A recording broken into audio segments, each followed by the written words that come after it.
The views expressed in this episode, as with all episodes of the podcast, are purely host opinions. The content on this podcast should not be taken as indisputable fact.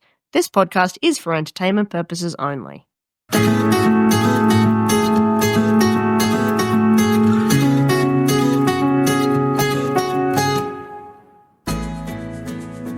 Rach, hello, it's 2025. Can you believe it? It's a new year. It's great.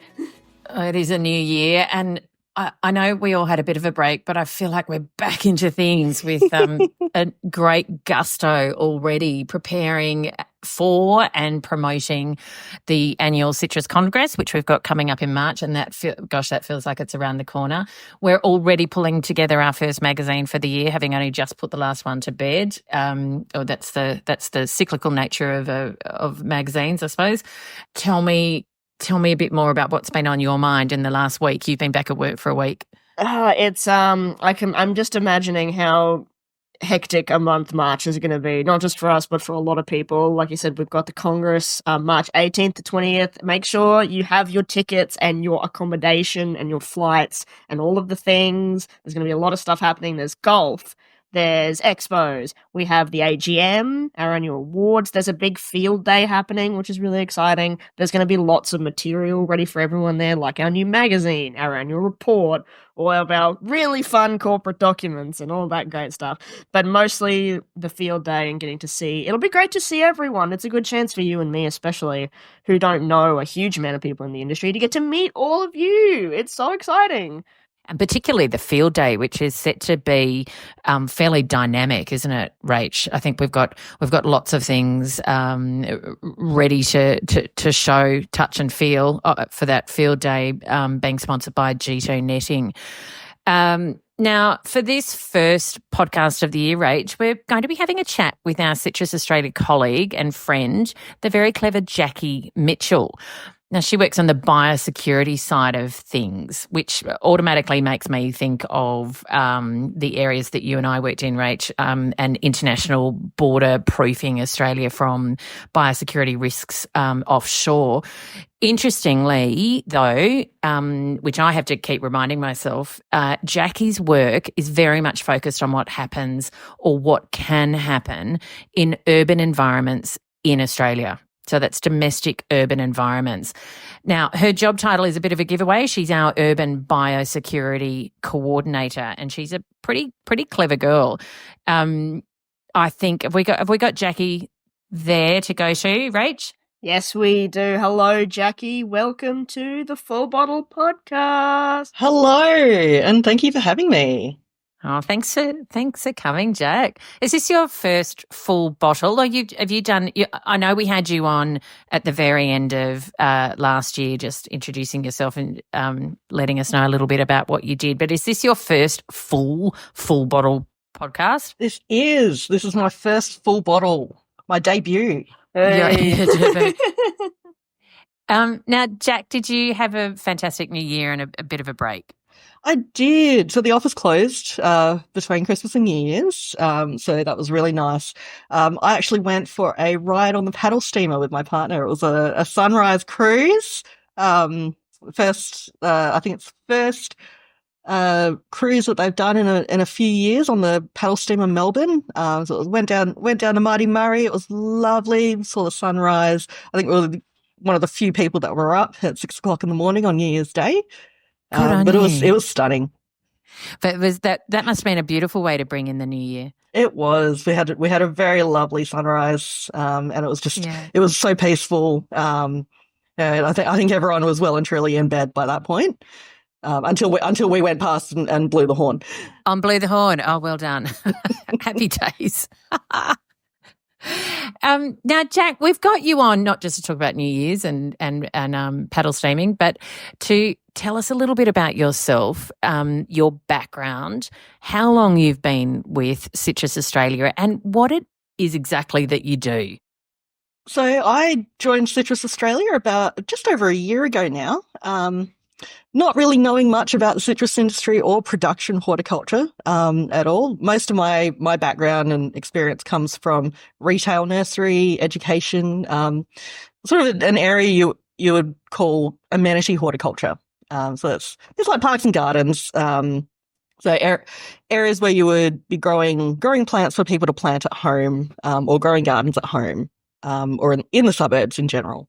Okay. So when I pop along to our major nursery, outlets here, and I want to buy a lemon tree, are you someone that I should talk to before I go to a particular major outlet and buy that lemon tree? Is that, or what I need to be careful of? You can definitely talk to me, or you can. Most garden centres do tend to have horticulturists employed there as well. So I would definitely say have a chat to the staff. They're a lot more knowledgeable than people give them credit for. I mean, certainly I can help people with that sort of advice. But my primary role here is biosecurity, as you mentioned. Well, just on biosecurity then, it's interesting the focus on urban, I suppose. Obviously, what we do at Citrus Australia is very focused on, growers and and rural communities and that kind of demographic. And we hear a lot about people trying to make sure that they have proper biosecurity on farm, washing your boots, make sure insects don't get in, all of that kind of stuff. What can you give us some insight into the importance of urban biosecurity versus on-farm biosecurity and like how they intersect with each other, I suppose? Absolutely. On a farm or an orchard, you're talking maybe, hundreds or thousands of trees. They're planted in blocks. They're well maintained. They're looked after. They're all sort of in that one, or many sort of organized blocks. When it comes to urban areas, you might still have hundreds or thousands of trees in a suburb, but your stakeholders are much higher. So instead of one manager or one company managing thousands of trees, you've got hundreds or thousands of stakeholders, each of them having a diverse background, abilities, knowledge. So it's a different kind of biosecurity risk there. If you're on a farm, you're on top of your pests and diseases. It's going to have a pretty devastating impact on your production and your income, and therefore your livelihood. So you've got a pretty big stake in making sure that you're on top of that sort of thing. If you're looking after a tree in your backyard, you might be a renter. You might not be a gardener. You might be someone who's a bit older, not as physically capable anymore. So you don't have the ability to look after a tree in your backyard anymore. And one of the wonderful things about having a lemon tree in your backyard is that they tend to look after themselves and still bear fruit. So you might not realize that there are little jobs to do or things to pay attention to prevent or even notice when things could go bad. So I didn't catch how many years you've been with Citrus Australia. So I've been with Citrus just over a year now. So I moved down to Victoria from the Northern Territory, where I was teaching horticulture at TAFE. Yes. Oh, fantastic. Yeah. And so can I ask what's probably the most important work that you do? We know, but lots of listeners won't, that you attend lots of events across Australia. What do you do at those events in order to engage with, I'm going to call them at-home gardeners, which I'm going to pretend to be one of because I have 2 lemon trees out the back in a pot. Well, there's no pretending you are an at-home gardener. I know. No, I have.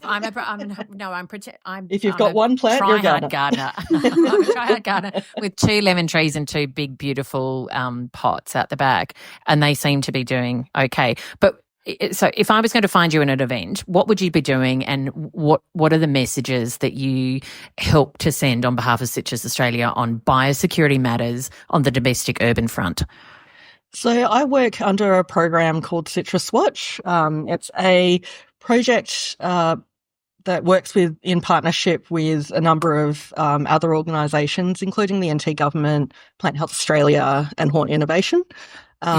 So I have I look after essentially the southern region, or everything south of the Tropic of Capricorn, and I have a colleague who works for the Northern Territory government who looks after everything in the north, as well as all of NT. And so part of this attending events and things like that is the engagement side of things. So bringing biosecurity to the masses. I've got resources. I'm there to basically have a chat with people that want to know more about biosecurity, but also to raise their awareness of biosecurity issues that can have a great potential to affect our citrus growers. So the primary pest and disease that we focus our efforts on is the Asian citrus psyllid, and the disease that it's a vector for, which is Huanglongbing disease. A lot of our growers will be acutely aware of the potential impact HLB. of that. Yes. But it's not something that gets a lot of media attention outside of the areas that it's primarily affecting, which at the moment is overseas Brazil markets like Florida. the US and South America.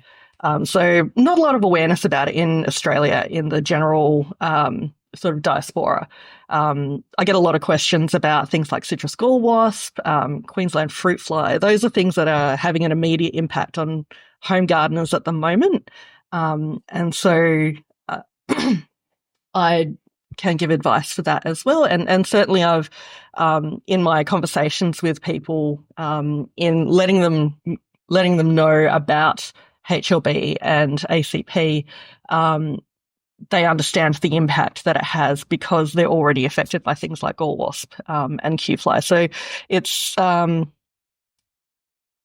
much as we're focusing on one particular pest and disease, we cover everything. So I've got resources there. I speak to a lot of teachers, a lot of educators, a lot of workshops, a lot of community gardens and things like that. How do you find people's reactions, like when you share all this information with them, or like do people come in and they're, I guess, very much not aware of kind of the importance that the power that they hold as at-home gardeners in that biosecurity space? Do you find that people are really taking on, what you're saying, and like have you seen a tangible, I guess, change in how people go about looking after their plants with that new biosecurity lens? I find that it's very much a mixed bag depending on where I am and who I'm talking to. So if I'm at, say, a garden festival, depending on, I guess, the target market of that garden festival as well, I might be talking to a huge range of people. Quite often I come across retired growers. So they're already aware and they're very much in the game. But I've also got things like young families. They've just bought a new house, or they've built a new house, and they're ready to set up their new home. So someone's given them a lemon tree as a housewarming gift, and they want to know how to look after it. That's a very quintessential Australian thing, is to give someone a lemon tree as a housewarming gift. I know I've given a few myself. But so there's your young families, you've got your retirees who have a tree that their granddad planted. So it's 50 to 60 years old. Wow. Still in the backyard. The backyard. Yep. There's a lot of emotional attachment to it. So they don't want to lose this tree. If in the event of an incursion, they've heard stories, they've seen horrific things on the internet about, biosecurity officers coming to rip out your tree. And so there's also that myth busting aspect of it. It's setting the course straight. People when I tell people about what I do as a biosecurity officer, they sort of have in their head that, you're at the airport, you've got the dog and you're sniffing people's bags. 100%. There's a bit more to biosecurity than just customs and quarantine. And that's where I think, since things like COVID have occurred, people are a lot more aware, as citrus gall wasp has made its way across the country over the last sort of 10 to 15 years. people are more acutely aware of how things like that can affect the border as well. So just bringing things across state borders. People are traveling a lot more as well since COVID. A lot of people got onto the caravan bandwagon. And so people are encountering these things that they wouldn't necessarily have before because they're now traveling by road. They've only ever encountered the bins at the airport, perhaps, or having to fill in the card if they've traveled overseas when they're coming back through. Even just cruise ships. Yes. Where do you think the most important cross-section I suppose, is between the work that you do, the important work that you do, and the work that Australia as a nation has to do in order to keep the very worrying diseases like HLB out of the country?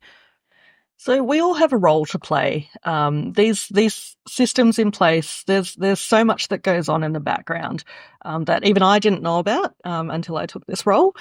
That doesn't get media attention. It doesn't need to be. But a lot of work does go on by all levels of government, and so part of their job is to communicate what needs to be communicated, and where I fit into the picture is also to communicate and find the gaps where that knowledge needs to be filled. So I guess the payoff for me attending some of these events as well is to find out what people don't know and what they want to know, because we can't write the resources if we don't know what people don't know.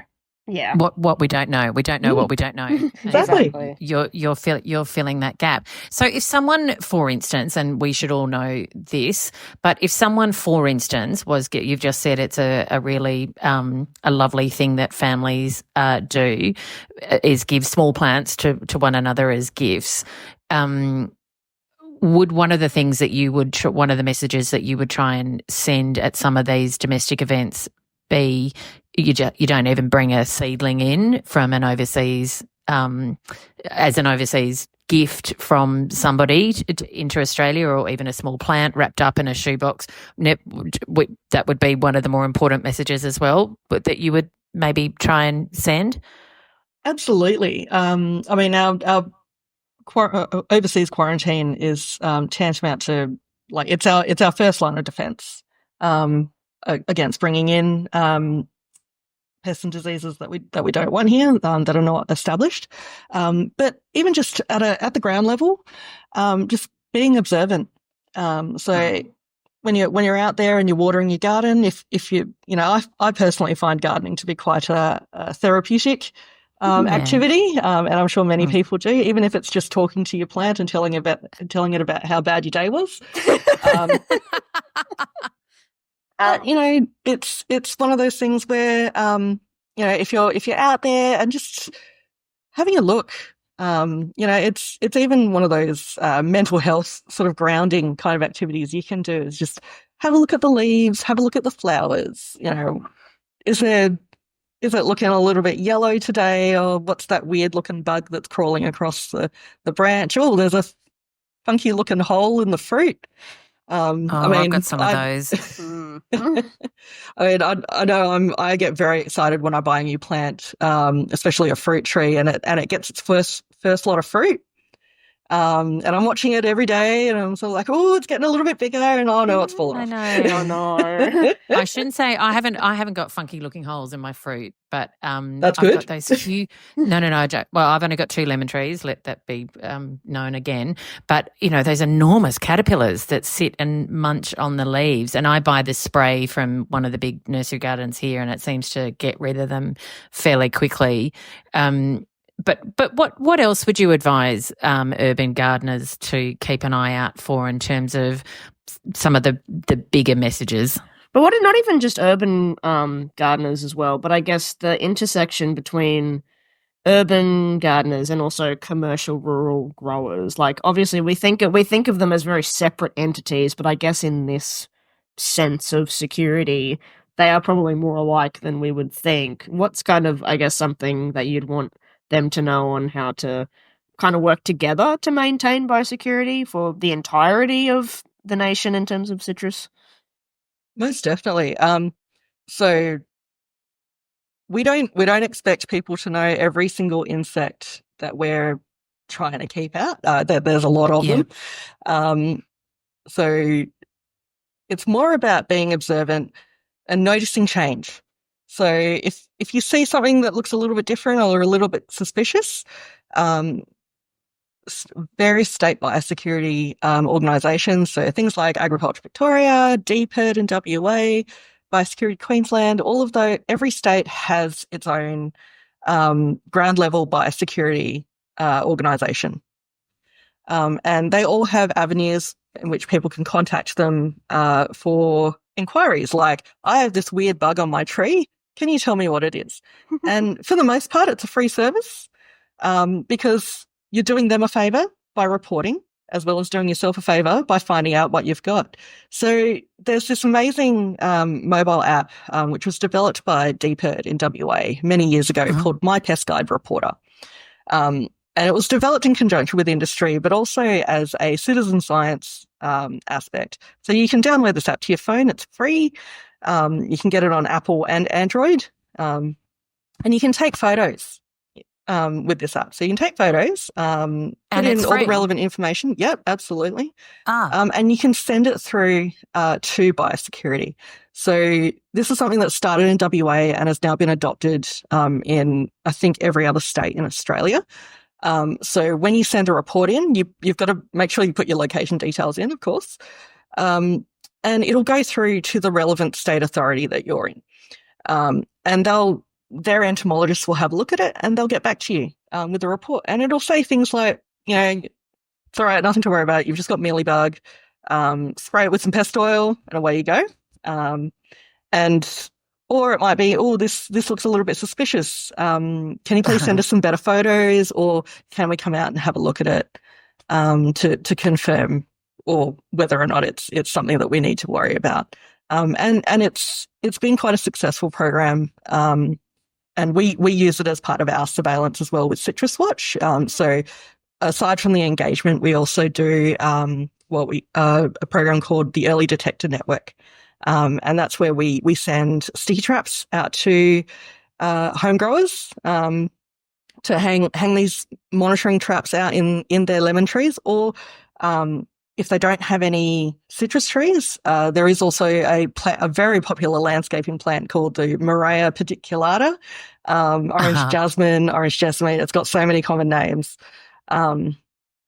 But it's also a potential host for this particular insect that we're monitoring for. So even if you don't have citrus, you can still be part of it. Well, we can still be part of it.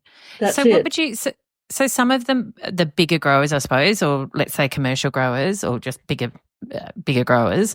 Everyone's going to have a friend who can learn more from what you do. So I guess let's talk more about this app and how we can get that out, but we'll do that at a later stage. Rach, what was your next question for Jack? It's really important work that you do, Jacqui, and it's really great. And we want to make sure that more people are seeing you when you're out and about. So can you please tell us where you're going to be? What does 2025 look like? Where are you going to be? What's the big days for you, the big places? Where can people come and see you? So 2025 is going to be a pretty big year for me. Last year I was still trying to figure out what I was doing, where I was going, making connections. And I've been doing a lot of work with the various state biosecurity groups to work together at these events. So the first one off the rank is going to be the Melbourne International Flower and Garden Show. That's in March. So you can come find me down at the Urban Plant Health Network stand. That's Agriculture Victoria. And that's going to be very, very soon after Congress. So if any of our Victorian growers or other states as well, if you're in Melbourne and visiting the Flower and Garden Show, make sure to pop by and say hi. I'm also going to be at the Perth Garden Show in May, and the Queensland Garden Show, and that's coming up in July. Those are the three big ones, three big events of the year. But I'll also be popping up at a few others, yet to be confirmed. But certainly later in the year, I've been invited to the Werribee Park Heritage Orchard Festival as well. So that's a little bit exciting. I've never been there before. So I'm always excited to find out about heritage orchards. Oh, Werribee's beautiful. Certainly, come say hi, pop in, say hi, grab some merch if you're at any of those events. But you can also find us online. So we've got a YouTube and an Instagram where I'm steadily uploading resources as we create them. So we sometimes hold webinars with information about just general citrus health, other updates about HLB and ACP, and about our surveillance program. And we've also had some guest speakers to talk about things like citrus gall wasp and Q fly. So we're not just focused on our HLB. It's sort of all health for citrus. All health for all citrus across Australia, whether you're a big grower or someone with one plant in the back. That's it. Backyard. So, yeah. My main focus is the urban areas, but Citrus Watch isn't just about urban. We do also cover industry, and my manager, Jess Lai, she does a lot of work on the production side of things as well. Yes. Amazing. Well, we'll make sure that we share all of that Citrus Watch info, all of the links and everything in the description of the podcast, but definitely make sure you follow the official Citrus Australia everything, and also the Citrus Watch everything, and then you'll be covered on all bases. And how about we ask all the bigger growers, the commercial growers, to share our podcast with anyone they know with a single solitary citrus plant in their back garden or in their front garden or in their kitchen, because as you've explained really clearly, the intersection between urban biosecurity and, I guess, commercial whole of domestic biosecurity and international biosecurity is so important. Amazing. Well, thank you so much for joining us today, Jacqui. It's been a really, really fantastic day. Is there anything else quickly you'd like to say before we head off? Oh, just a little bit of self-plugging here. I am Go. Really excited to invite anyone that lives in the Adelaide area to volunteer to be a part of our surveillance program. We've got a lot of volunteers in every state except South Australia. So would really like to bump my numbers up there. So if you know anyone that's in Adelaide and grows some kind of citrus or morea in their garden, please send them my way. Okay, South Australia, I hope you're listening. Surely we've got some more growers in South Australia that we can ask to listen to the podcast and share it with their urban gardening friends. How about that, Jack? Can we do that? Sounds good. Please, we need you, South Australia, please. Yeah. Jack, thank you so much for your time today. Oh, thanks for having me. Happy New Year. I think Rach and I have still got loads more to learn about what it is that you do and the important work that you do with, let's say, our smaller farmers. You can never stop learning. Even I'm still learning every day. Just a gardeners, yes. All right, Jack, Happy New Year. Thank you very, very much. And to you. The Full Bottle Podcast is funded by Hort Innovation, using the Citrus Research and Development Levy and contributions from the Australian Government.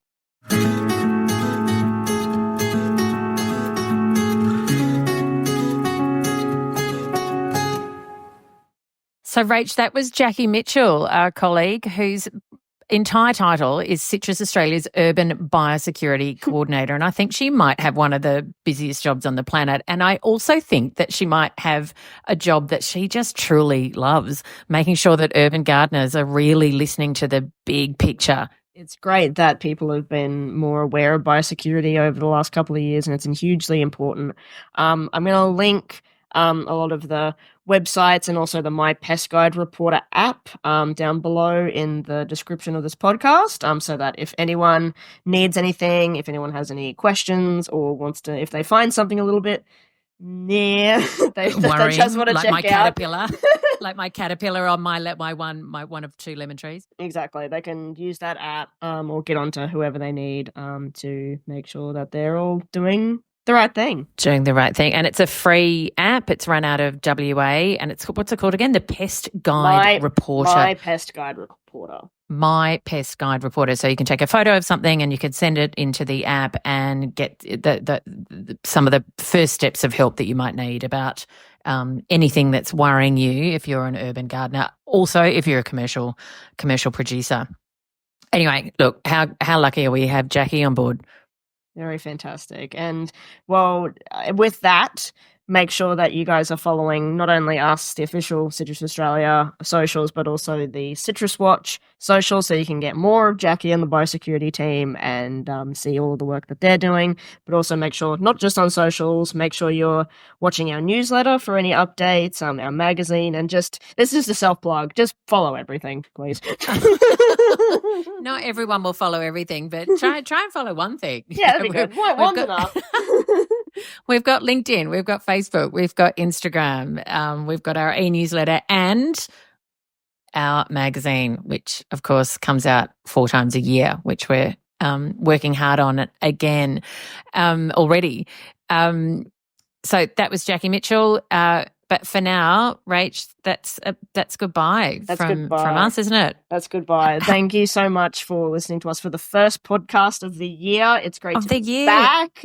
Happy New Year again. Happy New Year. We're going to have a lot of really good content over the coming months, especially with some focus on the Congress. Don't forget about the Congress. Make sure you get everything organised. There'll be links to the website to get registered and everything you need for that as well. And your accommodation. Yes. It's going to be tight over there. It's going to be busy. Get your accommodation sorted. Go to our website, register, and sort out your accommodation. Yes. Thank you, everyone. You have a great Thank day. you, everyone. Happy New Year again, Rach. Happy New Year. Bye. Happy New Year, everybody. Bye-bye.